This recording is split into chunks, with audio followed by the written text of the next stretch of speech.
నమస్తే, welcome to Rudra TV.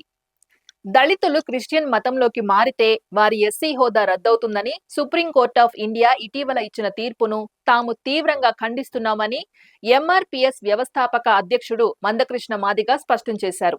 Hyderabad Somajiguda press club లో మీడియాతో మాట్లాడిన ఆయన ఈ తీర్పు 1950లో వచ్చిన రాష్ట్రపతి ఉత్తర్వుల ఆధారంగా ఇచ్చారని, కానీ ఆ ఉత్తర్వులే రాజ్యాంగ విరుద్ధమని, వివక్షతో కూడుకున్నవని తీవ్రంగా విమర్శించారు.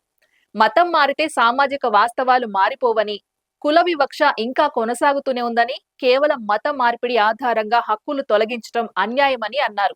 కాబట్టి క్రిస్టియన్ గా మారితే ఎస్సీ హోదా రద్దు చేయడం కాదు, అసలు దేశంలోనే కుల వ్యవస్థను పూర్తిగా రద్దు చేయాలనే దిశగా చర్యలు తీసుకోవాలని ఆయన డిమాండ్ చేశారు.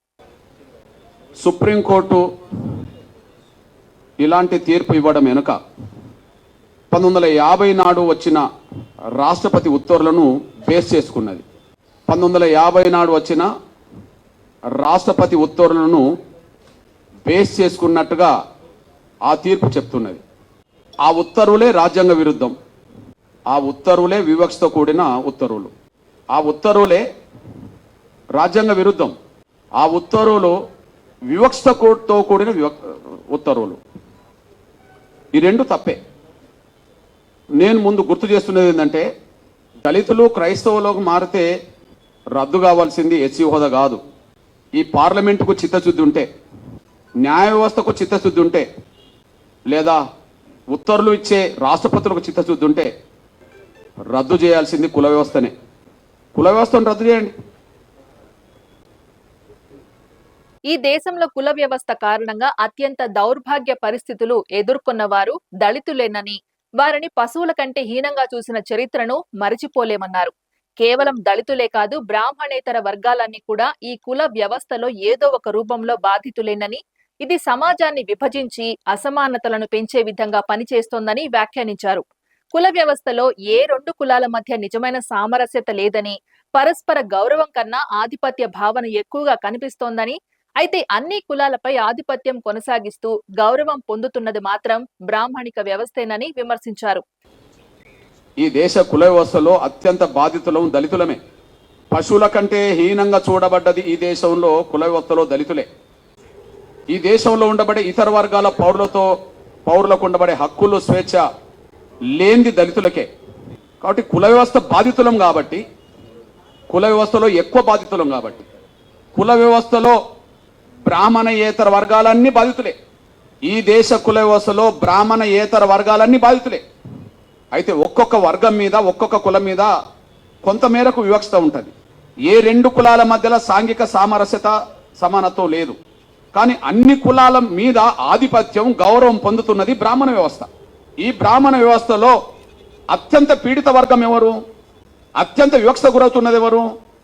అత్యంత బాధితులు ఎవరు? పశువుల కంటే హీనంగా ఈ దేశంలో ఏ వ్యవస్థలో చూడబడ్డం? దళితులు, కుల వ్యవస్థల వాళ్ళు. అంటే ఈ దేశ కుల వ్యవస్థలో అత్యంత బాధితులం దళితులం కనుక ఆ దళిత బాధితుల వర్గం నుంచి మేము మాట్లాడుతున్నాం. కుల వ్యవస్థను రద్దు చేయండి.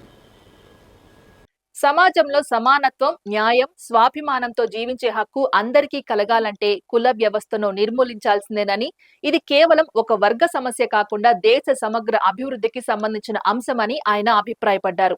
ఈ నేపథ్యంలో కుల వ్యవస్థను సమర్థించే రాజకీయ పార్టీలు ఏవో బహిరంగంగా ప్రకటించాలని సవాల్ విసిరారు.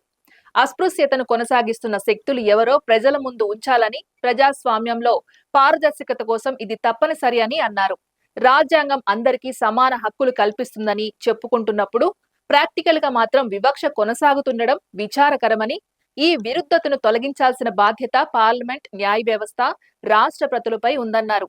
వారికి చిత్తశుద్ధి ఉంటే కుల వ్యవస్థ రద్దు దిశగా ధైర్యవంతమైన నిర్ణయాలు తీసుకోవాలని డిమాండ్ చేశారు.